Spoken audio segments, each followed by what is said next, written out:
Dudes, what is happening? Buckle up, because I'm about to take you way back in time, brother. All right, it's 2007. Now, when I say I'm taking you back in time, I'm taking you back to a time when, brother, you didn't have to draw very well to be a concept artist working in video games. Now, why is that? Because there weren't very many of them. There were, I didn't even know any other. I knew 2 other concept artists, and they both worked at Blizzard. And even that, some of us were doing paintings and illustrations, and some of us were doing culture kits and working out gameplay design type of stuff, which was just sort of everybody did everything, kind of a thing. Before I dig into this, I want to ask you guys a favor. I want you to be nice to me. Be nice to me. This is old paintings. This is from a time when I wasn't very good, okay? I'm going to tell you that right now. You're going to see a lot of bad art, and you're going to go, I could draw better than that. I should have been the concept artist on Wrath of the Lich King. And you're probably right. You're probably right. You should have been. And but then what would I be doing? I don't know. I was the guy at that time, and I wanted to share with you some of my old bad art from Wrath of the Lich King. But I wanted to walk you through. I did one of these for the Burning Crusade as well. This one's going to be a little bit more in-depth. This one might be really long because I've got a lot of stories, and I wanted to kind of go through all of the different concept art that I had done and talk a little bit about the process of what that was like working for Blizzard Entertainment in 2007 when the company was all still in one big room, and pretty much there was only 2 teams. There was the Warcraft team and there was the StarCraft team, and I was the only concept artist, the only dedicated concept artist on Wrath of the Lich King and Burning Crusade. Now, at Blizzard, everybody does concept art, so I was a contributor to concept art. I was the only person that it was my primary role for those 2 games. By the time Wrath of the Lich King came along, I was doing about 5 drawings per day. So, because I was doing character and weapon concept art, and mostly environments, though. And so, of course, I wish I could have spent a little bit more time on every one of the drawings, but mostly I would just get these massive lists of things that needed to get done, sometimes with a lot of info, sometimes with very little. So we wanted to do ice trolls, but we wanted to modify them just a little bit. So I went through a lot of the existing troll architecture, and it was kind of Mayan inspired. So in my sort of little story that I wrote for doing all the designs that I did, the Drakari, or the trolls, followed their serpent god creature up to the northern icelands, where they watched as a massive bird basically killed and ate their god creature. So they would have then, just being trolls, they would have just switched deities, I guess. So a lot of the designs that I did for the ice trolls, you'll see in some of the latter sketches I'll point it out, really tied into that story that I had in my head. But I tried to keep a lot of their kit with ties back to the kind of architecture and shapes that they had in Zul'Gurub. But for the most part, it was kind of all new stuff. And I had to think about, how would they create clean drinking water?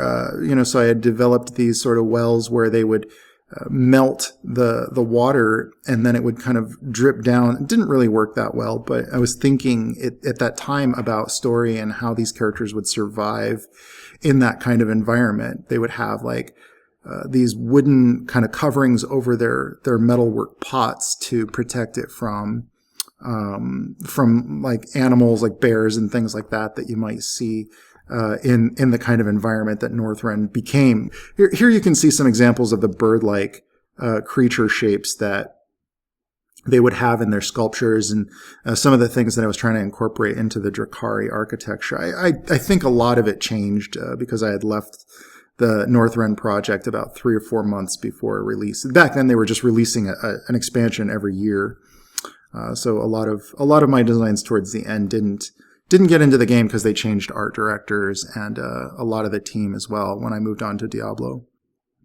This was a location called Dragonflight Shrine, and it was really wide open at this point. I mean, we had a few sort of high-level meetings with Chris Metzen where quite literally what would happen is me and about 3 other guys who could paint pretty well, or environment artists, 3D modelers, would sit in a room with Metzen, and he'd kind of go over some of the basic ideas for the lore for the location. We didn't really have anything worked out, and it was really high concept stage. It was like, okay, so go back to your desk and cook up about 3 to 5 paintings, and we'll reconvene in 3 days, or 2 or 3 days, and have another meeting and talk about what kind of ideas are going to get into the game. I was trying to work on this massive scale at that time and really dig into rendering ice and trying to get a look for the way that the ice might look in this setting. But I wasn't very good with values, and I wasn't very good with colors. I hadn't figured out gradient maps or even a quarter of the tricks that I now teach people in my workshops and things like that in my tutorials. So all of that stuff is like stuff that I learned through this process, this painstaking process of learning it on my own or picking it up from other artists along the way. And what you see here is a lot of, these were grayscale images that I just colorized using a colorized layer. And what you see is like these massive structures. We didn't really know what the architecture was going to be like.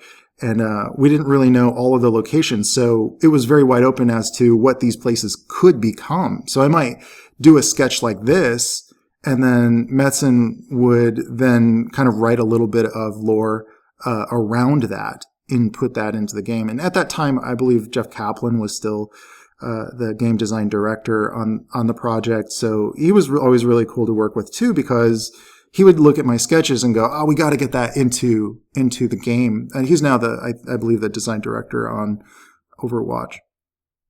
And back then it was a different time.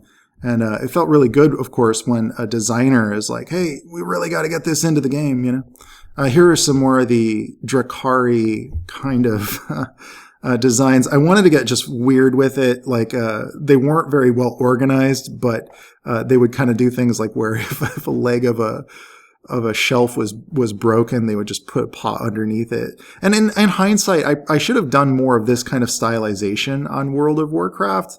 But I was under a lot of pressure to do more photorealistic type of work. And that became even more apparent as I moved into Diablo, where it became a little bit of a struggle for me. And when I do one of these concept walkthroughs, for Diablo, I'll talk a little bit more about stylization and how that affects your work on a team.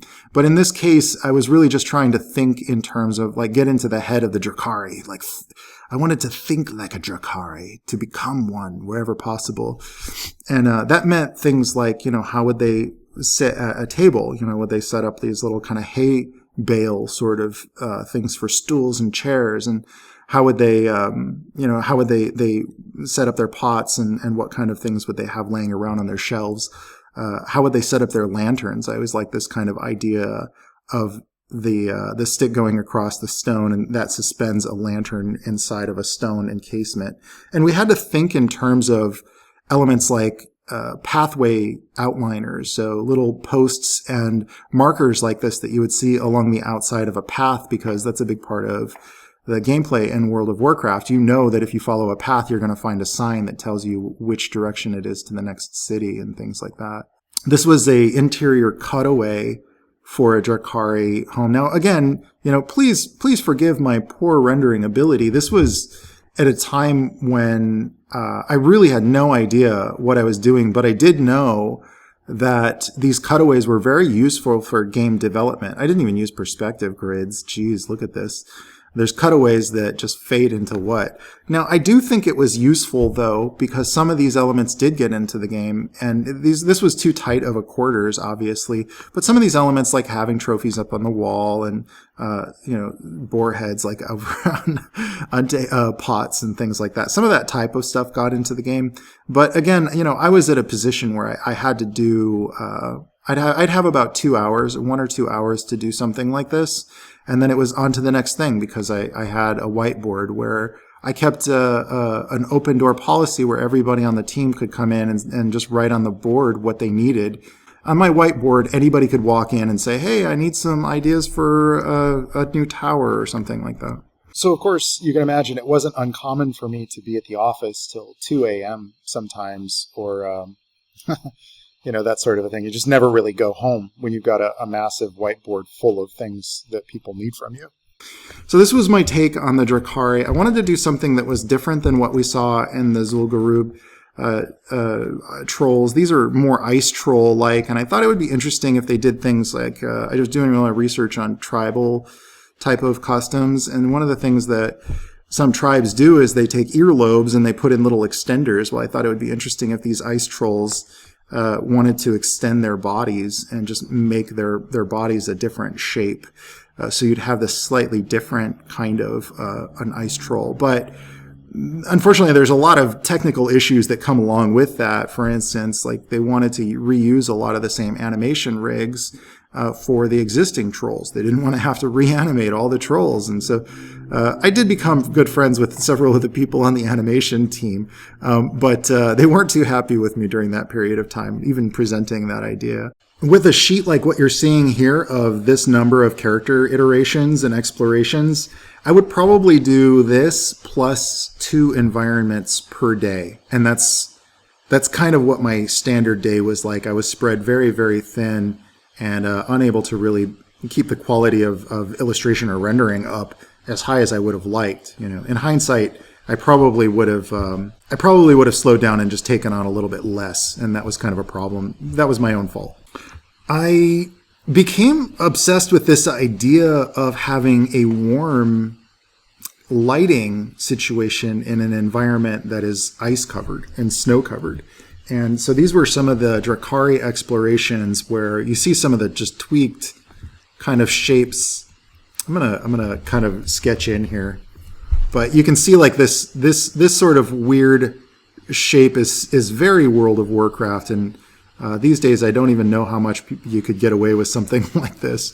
A part of me would love to do a game in the Warcraft art style, but now it just seems kind of classic. It's historical. Like people immediately go, "Oh, that's Warcraft." I've been accused of still drawing too much in the Warcraft art style from time to time, but so yeah, I probably in hindsight I would have just been a little bit more clear and a little less atmospheric. And I think I was a little still confused by seeing a lot of illustrators at the company really excelling and being sort of touted as like the golden standard. So I was really trying to push myself to be a better illustrator, but I had no training of any kind. I didn't go to art center or at the time it was a lot of art center students. I was just self-taught from doing comic books and things like that. But the really cool part about working at Blizzard at that time was they would rent out movie theaters, and I'm just going to paint on this while I talk.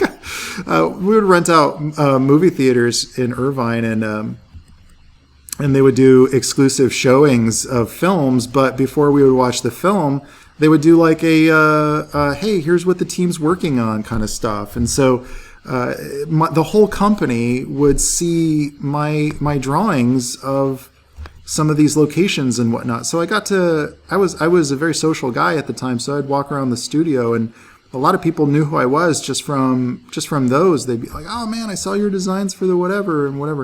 And that was amazing to be at Blizzard and to be recognized and acknowledged within the company. Nowadays, I think it would be really hard to stand out in an environment like where there are so many talented and incredible artists and creatives. One of the takeaways from that is that I found that I really enjoy working on small teams. And yes, World of Warcraft was still a small team at that time. World of Warcraft was about 40 to 50 people during this period of time. And we were a bunch of dudes making games that we loved. And it was a really fun time. I used to write a lot of little notes and things like that to kind of talk a little bit about the story that I had in mind, and just because I couldn't always present my ideas verbally, so I would have to write things into my concepts and hope that translated when the designers saw it or the environment modeler saw it or that sort of a thing. This was an interesting idea that I had that I don't think they ever did. I always thought on a massive scale when it came to you can see this was still done in 2006. So this must have been one of the first concepts that I did for the Wrath of the Lich King. So the idea behind this was that there were zones. I wanted to do these zones. I got the traveling man with a stick, of course. I wanted to do this zone whereby the surface would have been a completely flat surface. It would have been an area where the player walks through with these massive holes in the ice. And if you were to fall through there or travel down through with your mount or something like that, you could find a whole different world down there where there's vegetation and some of the ice is melted, and it's sort of like this magical underground cave of trees because the canopy would have been frozen over. And you would think that you're walking on a land surface above it, but when you fell through the ice, or fell through, you would find this whole other world that just felt like an underground cavern. And I don't think they ever used that in World of Warcraft. So if you're working on a fantasy MMO or something, you could probably use that idea. I don't know. They did put this in an art book. I don't know. It's been like 15 years or something like that. This one was, oh boy, what was it called? It says that it was Sholazar Basin. Was that it? I have to double check this. I'm going to do some research. Yes, it was Sholazar Basin. I just looked it up online. And the idea behind this is what it looked like in the final game. So it got pretty close. The colors, the vibes. I went a little bit more tropical. So what this was like this kind of oasis where the ice of Northrend kind of collided with this really warm front over here. I feel like a weatherman.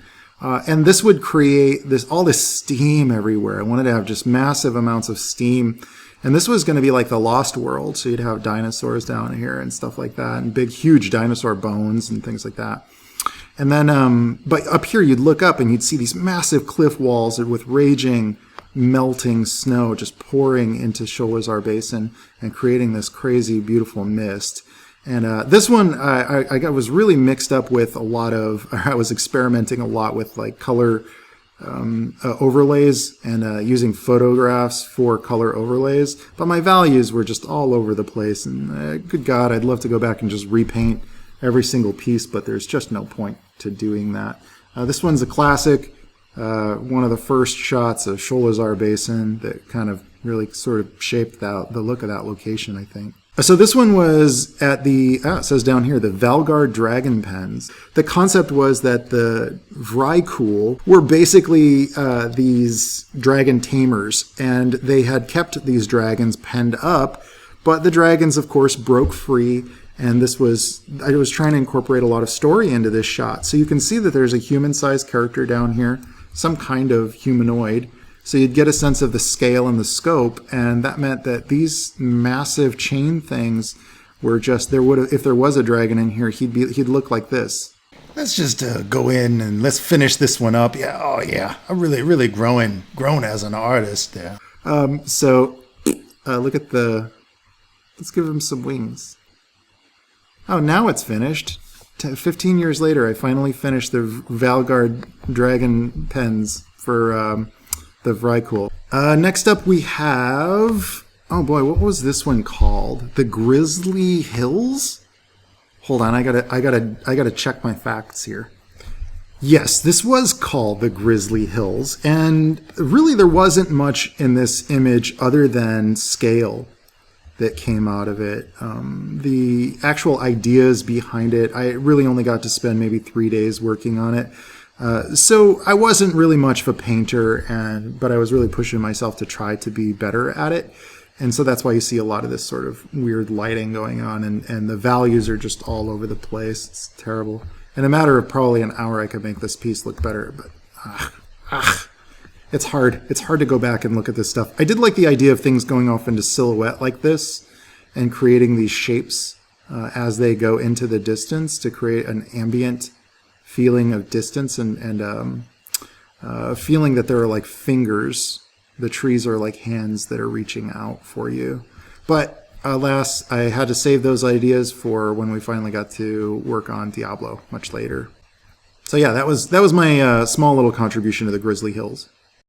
Still really early on in development, we decided that we were going to have these large underground Nerubian structures, and I wanted to have them kind of flooded with ice, so you'd see these massive icebergs and icicles hanging down into these cavernous abandoned shafts. And these were kind of temples that the intention was to kind of make them look like some of the undead structures, but they were kind of they were buried underneath a lot of the ice. And this was one of the pieces that I liked a little bit more than some of the other ones, but it still got blown out way too much. Too much dodge and burn. If you're a concept artist watching this, don't do this. Just to finesse it a little bit. Don't blow it out, man. Don't be so high contrast.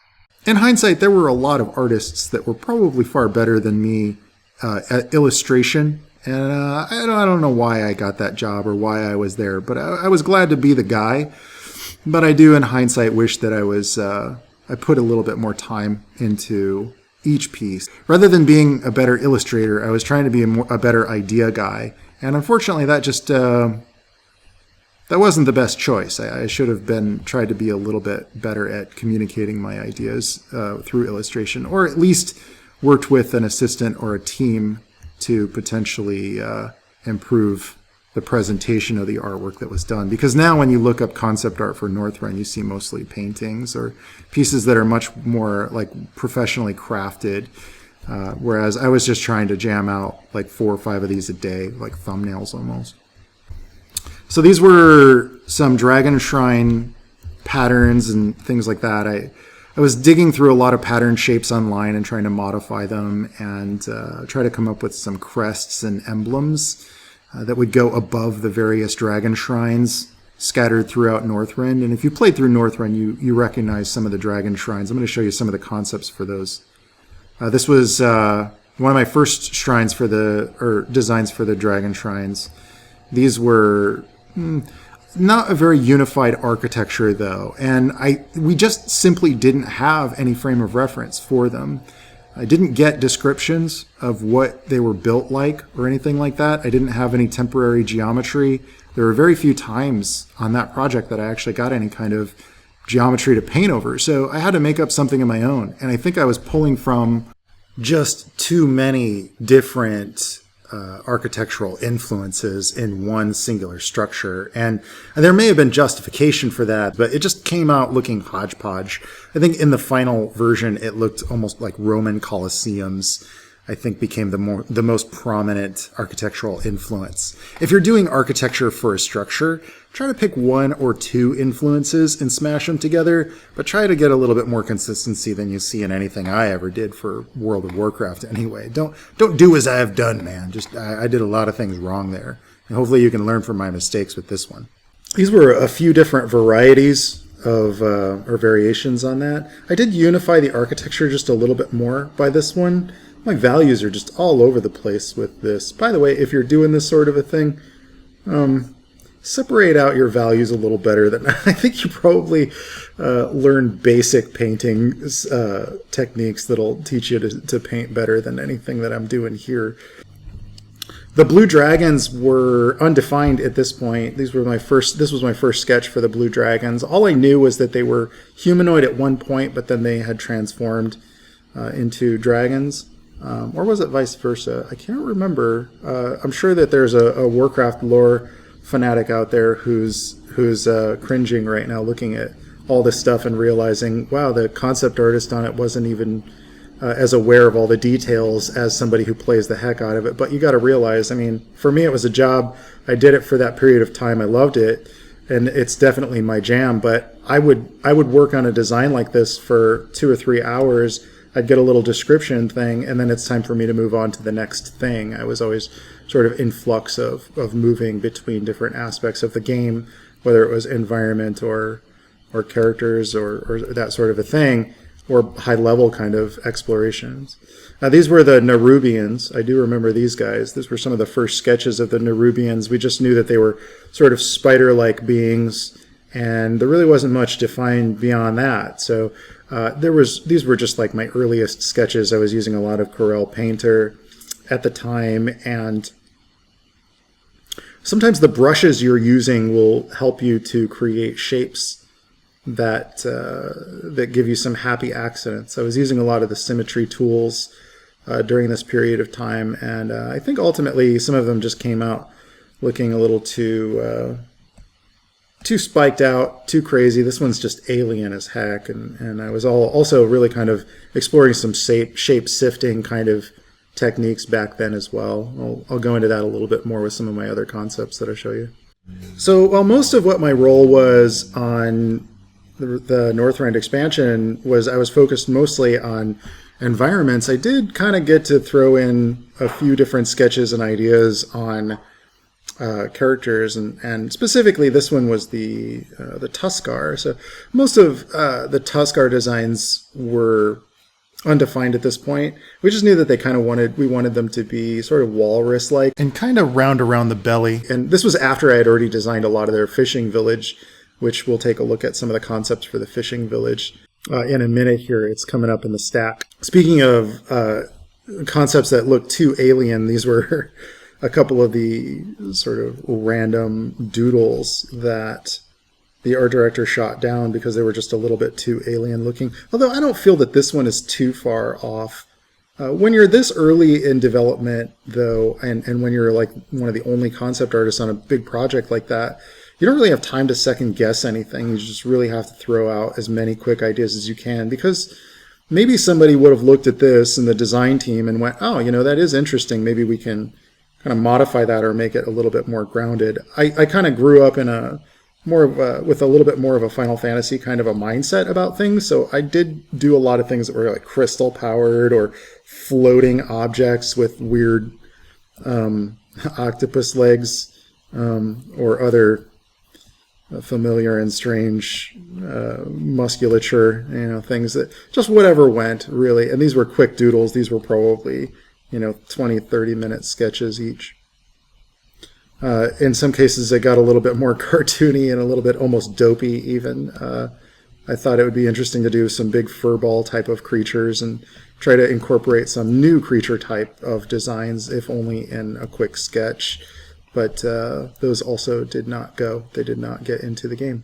None of these did, actually, which I feel is probably appropriate. These wouldn't really fit the Warcraft lore. If you're doing concepts for a game that has, especially if it's something that's already existed and you're doing an expansion or an add-on or something like that, I think it's important to understand the logic behind the kind of creatures in that environment.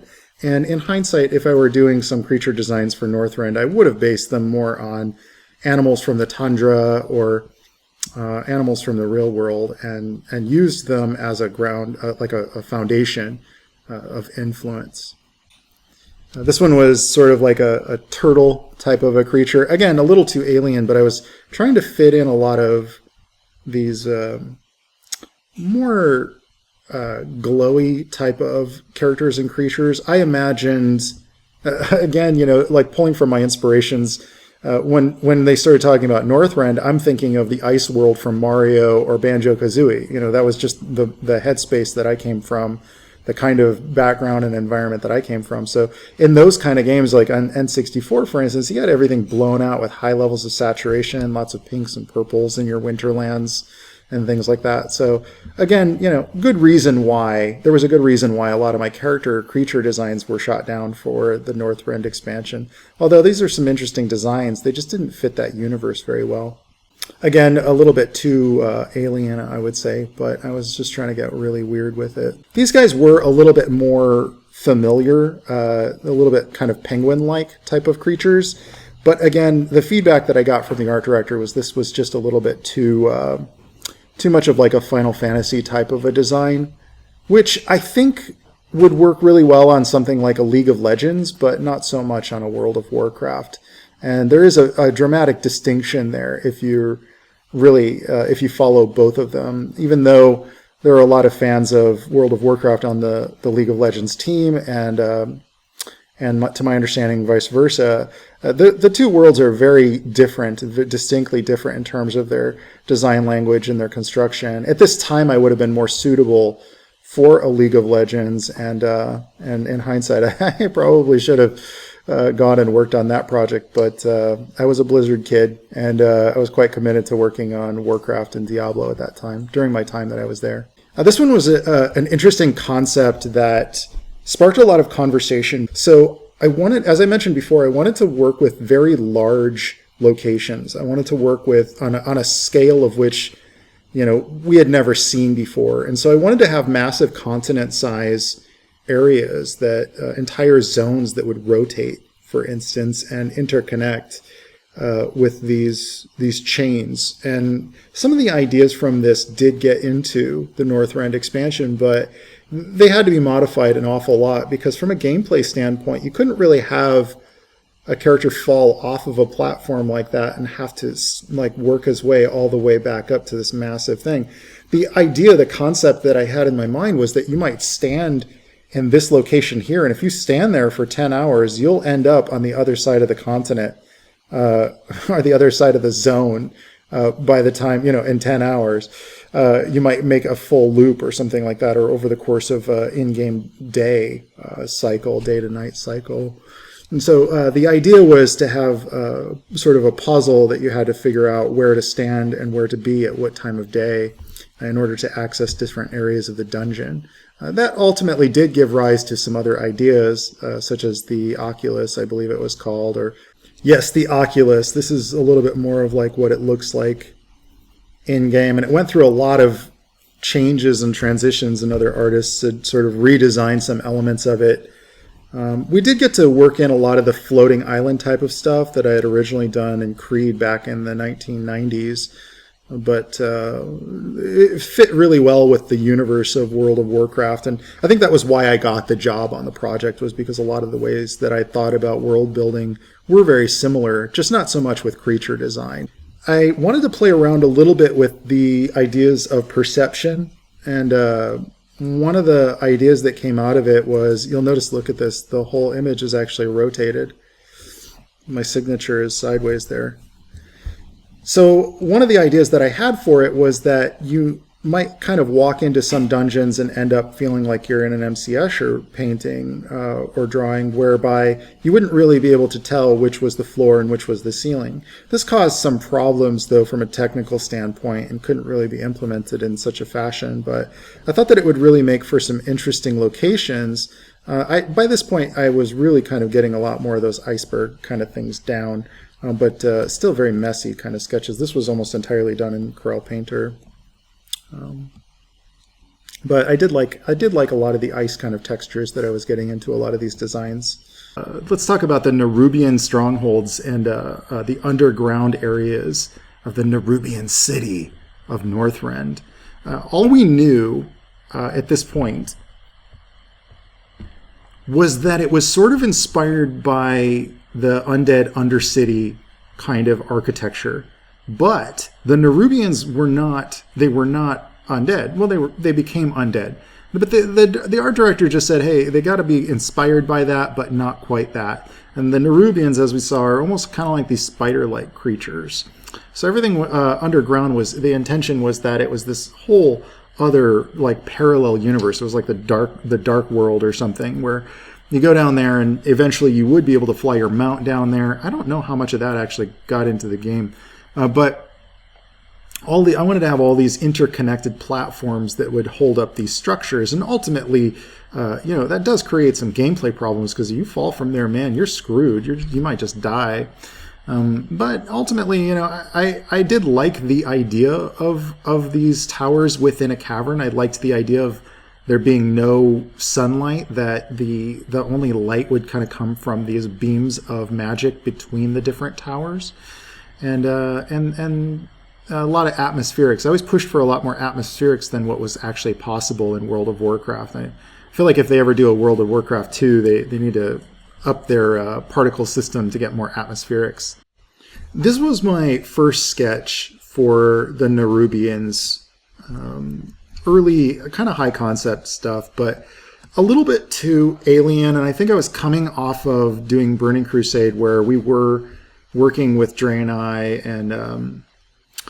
and we were working with these kind of alien, not alien, but they were a little bit kind of a mesh of sci-fi mixed in. And I was also trying to do a lot more impactful illustration type of work, but ultimately this wasn't very useful for game development, because there's no structure to this thing. It's just like a symmetrical painting for mood and kind of like a impact of a character. We got the spider-like mouth and some ornate headpieces, but this is not really game concept art. This is a pretty poor effort, I would say. But I mean, it's an impressive image maybe at first for its time, but it lacks the kind of usability of actual concept.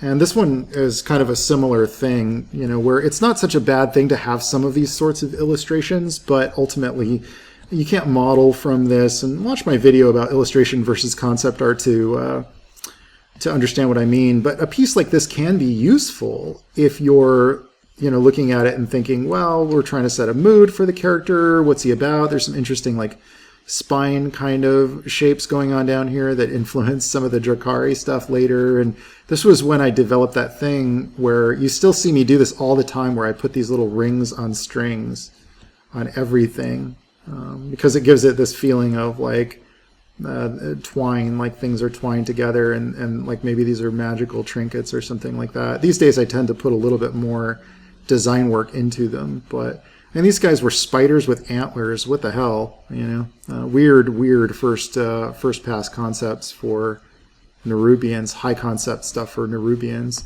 This was a little bit more of a refined version, and this is a little bit more useful for game development, but still not structured, not solid enough. You can't really look at this and model from it. I mean, you could kind of, but without a side view and back view, which at the time I didn't do a lot of, because I was spread so thin. I was, as I said, you know, just the only concept artist that was trying to cover all of environment, props, and characters, and all that stuff too. As I said, you know, this was a period of time when I really began to understand a little bit more of how I can be most effective to a development team. And what I found was doing a lot of things like this, like these little cutaways of, or these little concept shots that are just about the idea and how these things are constructed. It became very clear to me that this is how I can be the most effective to my team, since I'm not, at the time I was not a very strong illustrator. But I could contribute a lot of ideas for methods and ideas for ways that, you know, waterways might work, weapons might work. This was like a bench for the Nerubians. Everything was designed to think in terms of the body shape of the Nerubians, the spider-like creatures, and how would they sit? What would they sit on? They would need something long like this with padding, you know, for the more elaborate Nerubians to rest their abdomens on. Again, you know, this was exploring some more of the underground Nerubian city type of designs. I always liked the kind of choppy, messy, painted stuff, but I think it was always just a little too messy.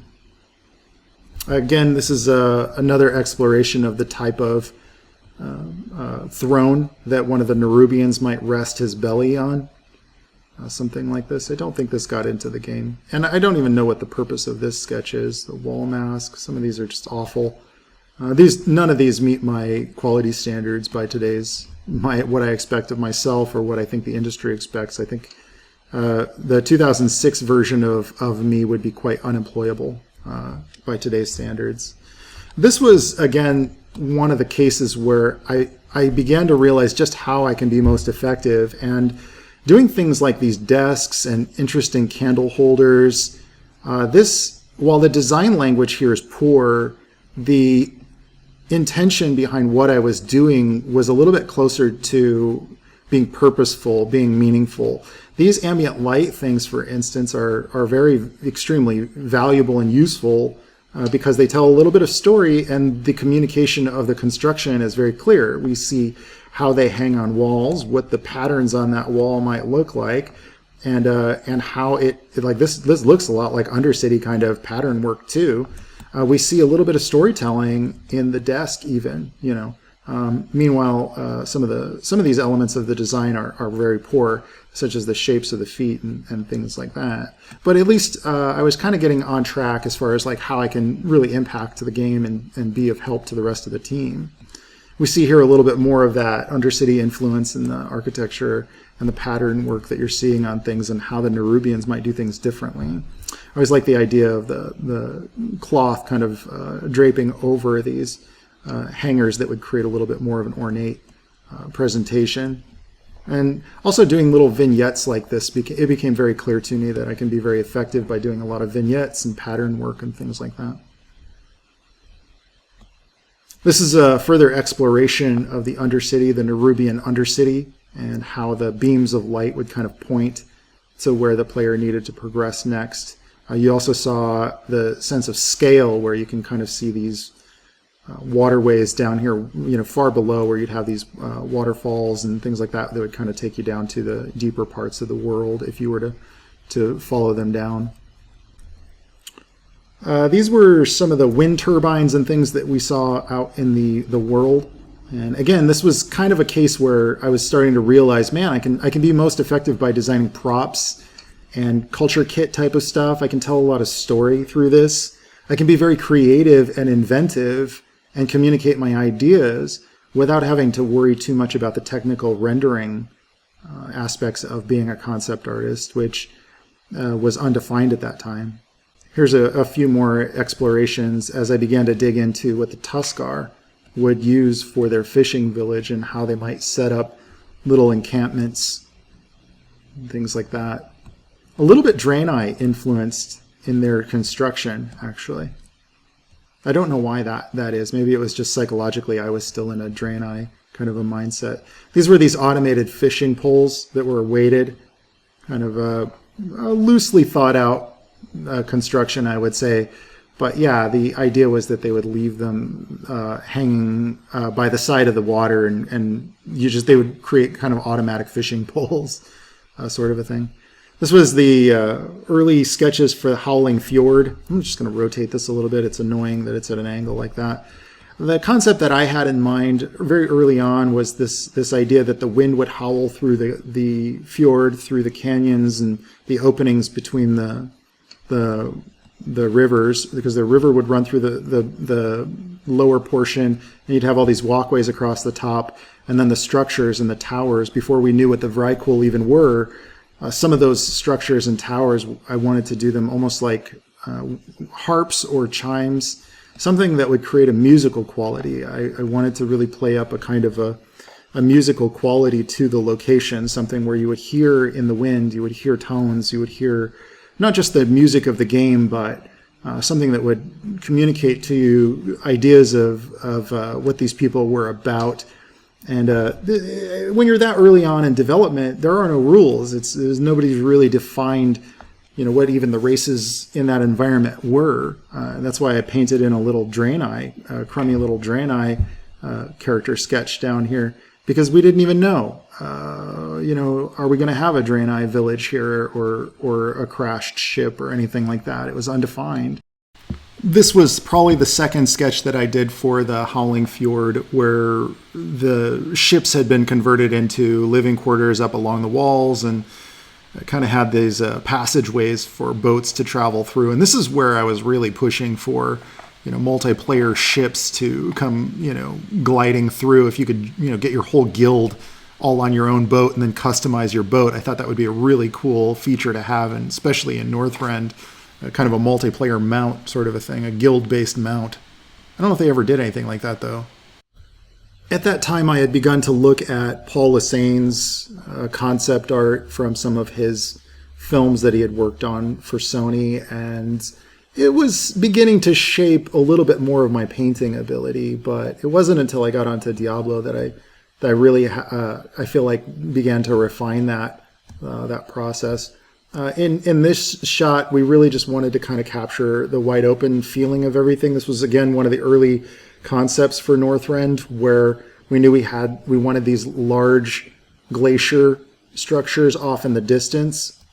And then this particular location, you would be able to see the burial grounds. Man, the rendering quality on this, I really wish I could have finished this one, because it has a lot of potential as a painting. Good colors there.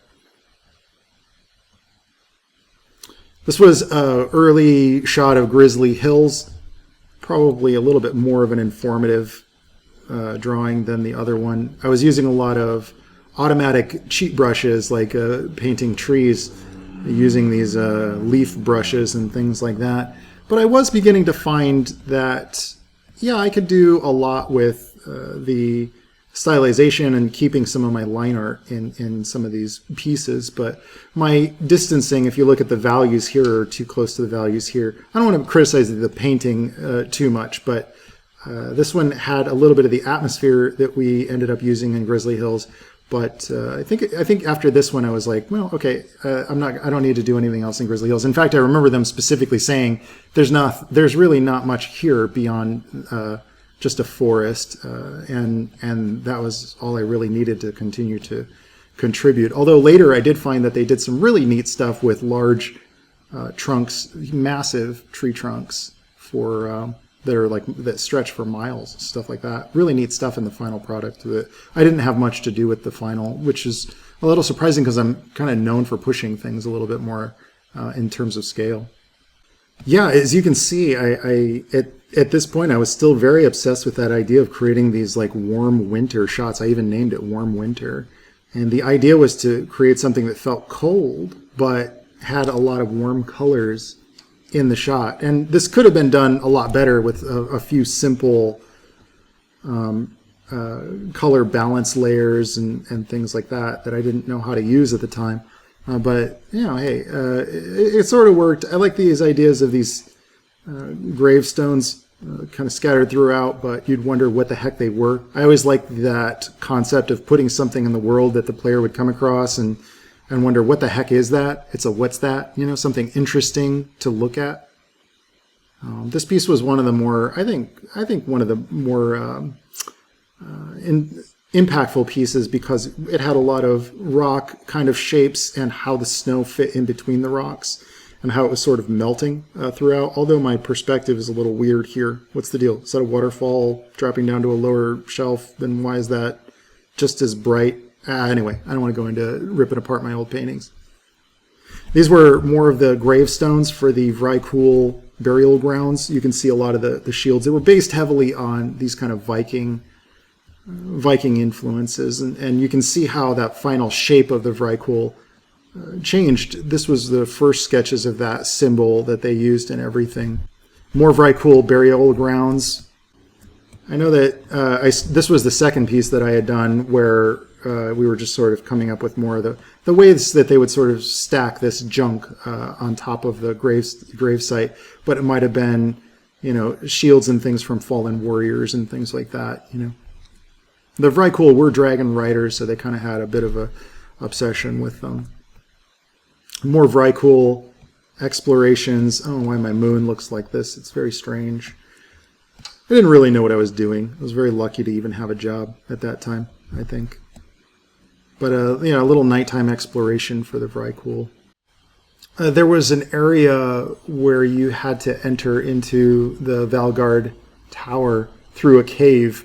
And that was the only real description that I had before we had really defined what the Vrykul were. But you can see the little Vrykul dragon head shape up here and the old torn apart ships, because the Vrykul had landed and then just used their ships to build everything. So you got all this ship design pieces built into cave walls and things like that. This was a Ulduar kit. So the idea was that this was a kind of like the clock tower in the old Castlevania games.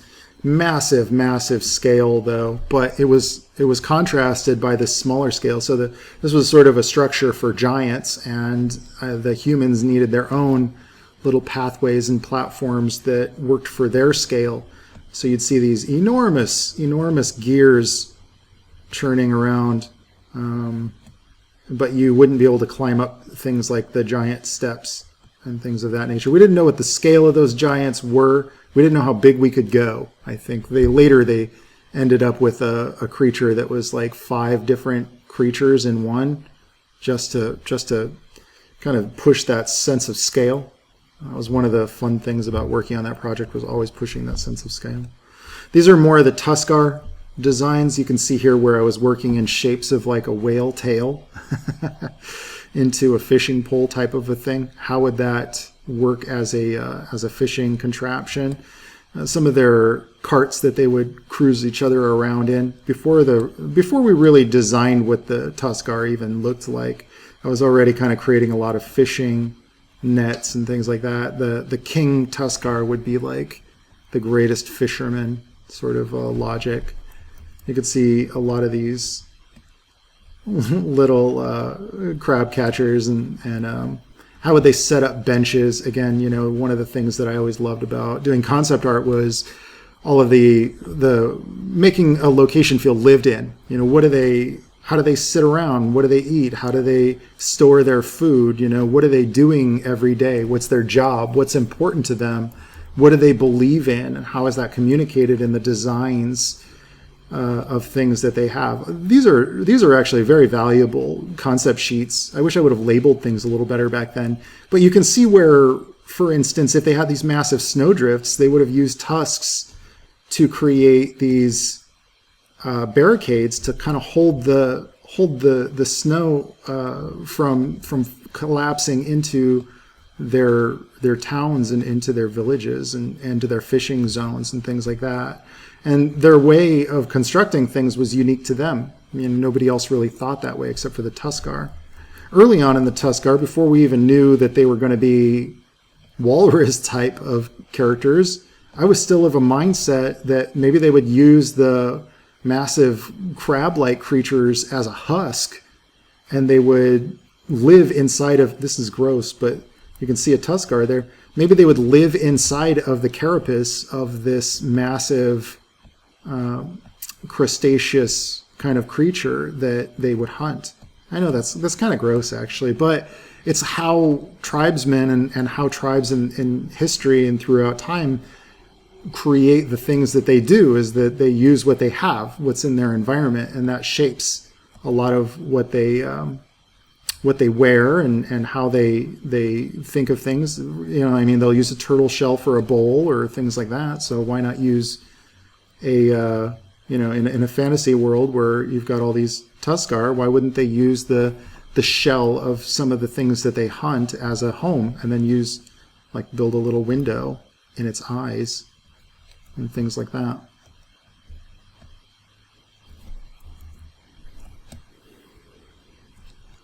Here are a few more racks and things where they might keep some of the fish alive in these ice holes, and more things to keep back the snowdrifts and using tarps and things like that. And what kind of pictures would they have on the wall, that sort of a thing. This kind of stuff was, I think, sort of my favorite time of working on Northrend, actually.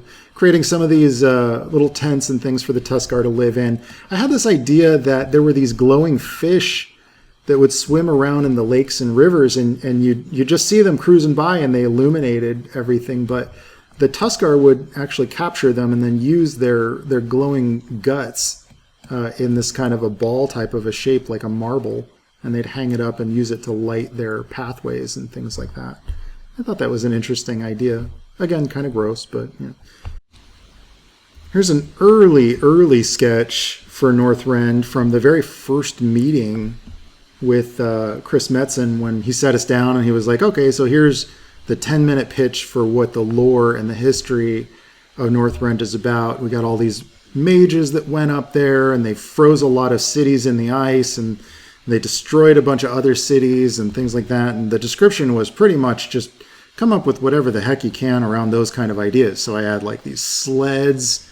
I was thinking that people would be able to travel. Some of the mounts could be like these multiplayer sleds. I really wanted to get airships of some kind in there, like something where your buddy could jump in your vehicle, in your mount, and you guys could cruise across Northrend together. That was something that I was really pushing for. I don't know if they ever got that into World of Warcraft. Maybe somebody can confirm or whether or not they did. But this was the early start of that. I wanted to push for some kind of a multiplayer travel system.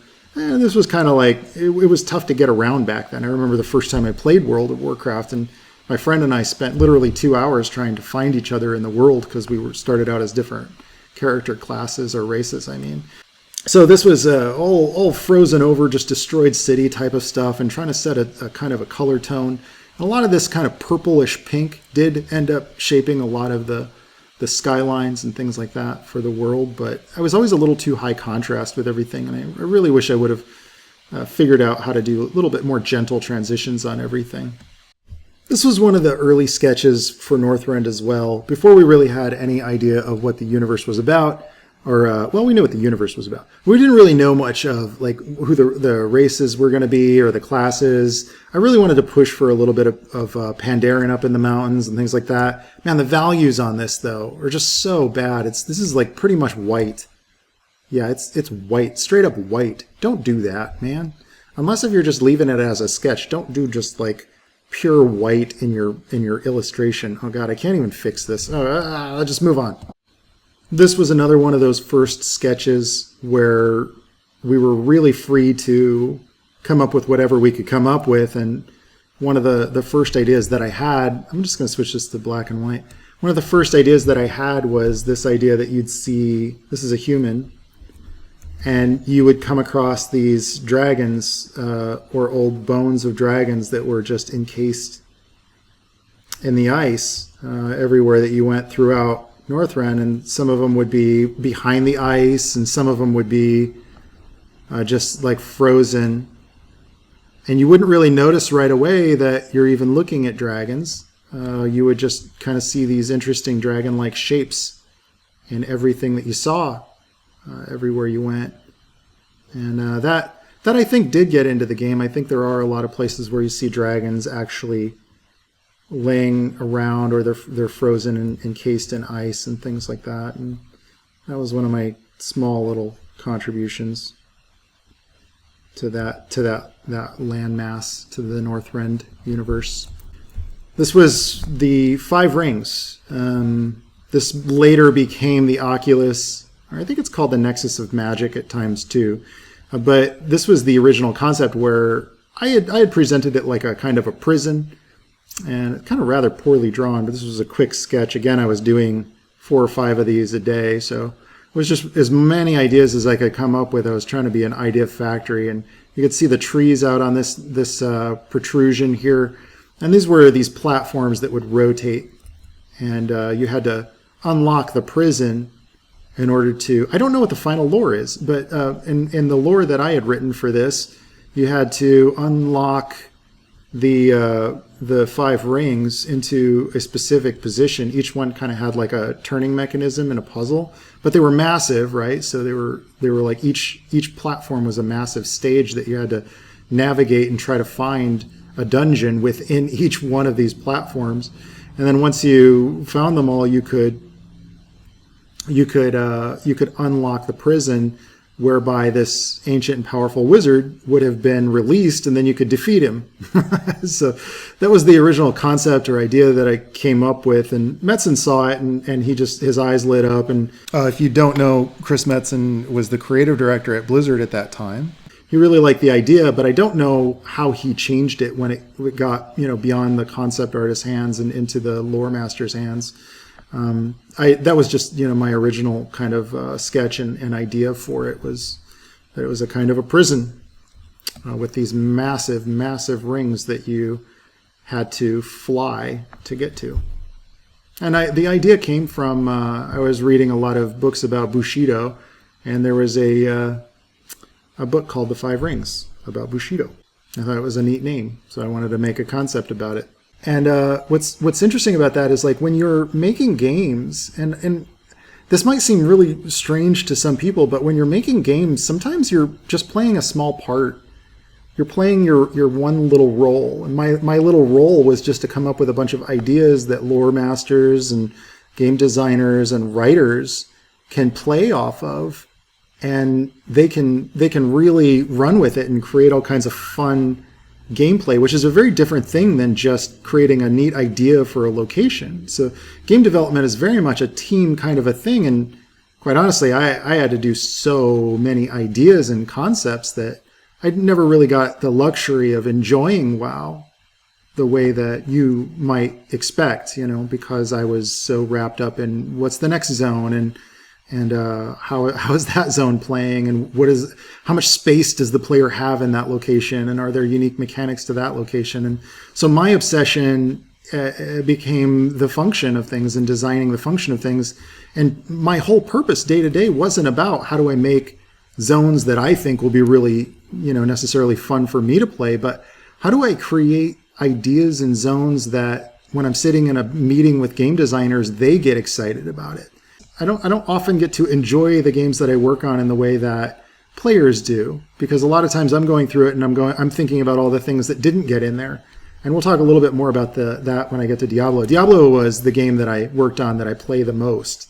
And I played it with my wife, and I played it with some of my closest friends, and every now and then I'll still fire it up because it's a good co-op romp. This is one of those early land masses. You can kind of see there's dragon bones here, worked out along the ground, and you've got these massive plates that would have shifted. You can see more dragon bones here. Massive plates shifting throughout the continent, and I was early on, I wanted to push for that kind of movement of the universe, movement of the world, How can you create a world that feels like it's alive and it's moving like a sundial or like some kind of a shifting plate type of a thing?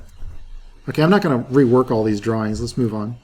Another early sketch from that first week where I had dragon silhouettes off in the distance. Everywhere you looked, I wanted to have these shapes of dragons and then a kind of an aurora borealis. I think that did get into the game, but I think they made it green instead of pink.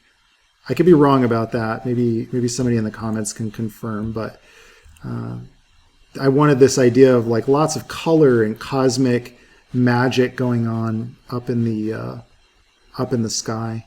My values were way off on this one too, because what I used to do, and this is a danger if you're a concept artist, you probably heard of the dodge brush, color dodge. I used to just go in and hit everything with the color dodge. You can see why everything got blown out because of that color dodge, and that's what did that. And so don't do that unless you really, really want to. But I don't know why anybody would. Later I learned to be a little bit more subtle. The Death Knights. Before anybody knew anything about what the Death Knights were going to be, it was so exciting to have a new class. And I think Kaplan himself kind of gave me a little rundown on what they were about. They were the just undead warriors that were kind of decked out in all this really spiked out heavy armor. And these were the first sketches that I had done for the Death Knights. And they were really not great as far as concept art goes, but they did kind of inspire some of the shape language that the Death Knights would take on in time. And this was such a proud moment for me when, as I mentioned before, sometimes the company would rent out movie theaters and they would showcase designs from the newest projects to everybody at the company. They did this about every 3 months, and this particular piece went up on screen and it kind of got like an applause. And I was so proud. Part of it was really just people were excited about a new class. Another part of it was these guys they were pretty cool. I'm not unhappy with having contributed to early sketches for the Death Knights. That was a proud moment for me. All right, guys, hang in there. We're almost through it. I only have maybe 10 more pieces to show you. Early on, we were very interested in getting the Pandaren up into Northrend. In fact, according to Warcraft lore, that's where they came from, baby. So why didn't we get the Pandaren in there? Well, back then there was a bit of a problem with getting pandas characters into China. So apparently the panda is a very protected animal in China, and we couldn't have these characters running around. One of the things was they had all these rules. It was like you can't have a panda that dies, for instance. But a character can't be immortal in the game. There's a lot of problems with it, and so we ended up cutting it. But I did get a chance to do one quick sketch of what could have been like a cool like mountaintop Pandaren village, where you can see this kind of influence of these pointed mountains with these kind of trees sticking out of them. In hindsight, I probably could have done a much better job, but it was my first pass sketches. Anyway, really disappointed I didn't get to work on the Pandaren. It was a real bummer. These were some of the first sketches for the Tuskar before we had really settled on them being like what they finally became in the end. But, some interesting ideas came from this, just a little bit too scary and not as cute as they could have been. I think the final design was much better. I didn't do the final design for the Tuskar. This idea bums me out to this day that it never got in. So the concept was, before we knew anything, like it was wide open. There was like a couple of days where they were saying, hey, there's rumors of this new expansion. And I would stay at the office until 2 a.m. some nights anyway. So I had this concept for an area where the wind was so strong that these people would use these massive sails. They would plug them into the sides of these enormous stones, and they would use the sails to lift the stones off of the ground, thus creating a safe haven for themselves in probably the most dangerous, deadly area of all of Northrend. And this concept, I think, was an interesting idea. It didn't really give much room for, like, how would you even get there, for instance, And technically speaking, it was a magical world where we could have just had the damn things floating. But I thought it was an interesting concept, an interesting idea. You got a lot of a feeling of the wind blowing from these action lines going through the piece. It was an interesting concept that just never really saw the light of day. If you're working on an MMO, there's one that, well, I think actually Blizzard owns the idea, even if they decide to sync it. So never mind, you can't have it. This was an area for the blue dragons. The concept was that they had these holes throughout a large stone structure, and I wanted to have it raining, just raining so hard all the time that you just had these massive waterfalls coming down everywhere. Look at how off my values were. The values here are like almost as dark as the values here.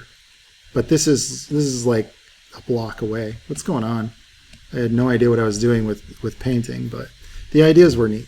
This is one of the last pieces for the Grizzly Hills. Could have defined this a little bit more through here. You know, even if it's a messy sketch, just to bring out the shape so you can actually tell what the hell's going on. But yeah, useful, but ultimately poorly rendered. A poorly rendered image can sometimes just sink the whole concept, because oftentimes I've found that sometimes even with a less exciting idea, if they like the painting more, they'll go with the design that has the better painting, the better drawing. Wow. Okay, so that's about an hour and 20 minutes of just going through just about everything that I did for the Wrath of the Lich King back in 2006 and 2007. It was a really interesting time for me. I was a young man. I was really figuring out, I was getting my concept art legs, so to speak. I was figuring out the process, figuring out how I can be the most effective to the team. Some key takeaways, things that I wish I had done a little bit differently. I do wish that I had improved my rendering ability a little bit more, because in hindsight, it's hard to look back on pieces that just served the function within the team, but didn't necessarily hold up over time, and it's a little bit embarrassing sometimes.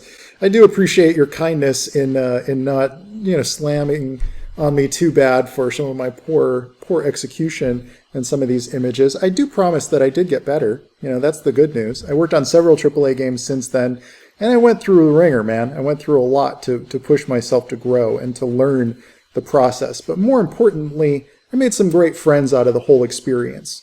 I worked on World of Warcraft at an interesting time. It was a time when the company was literally doubling in size every year.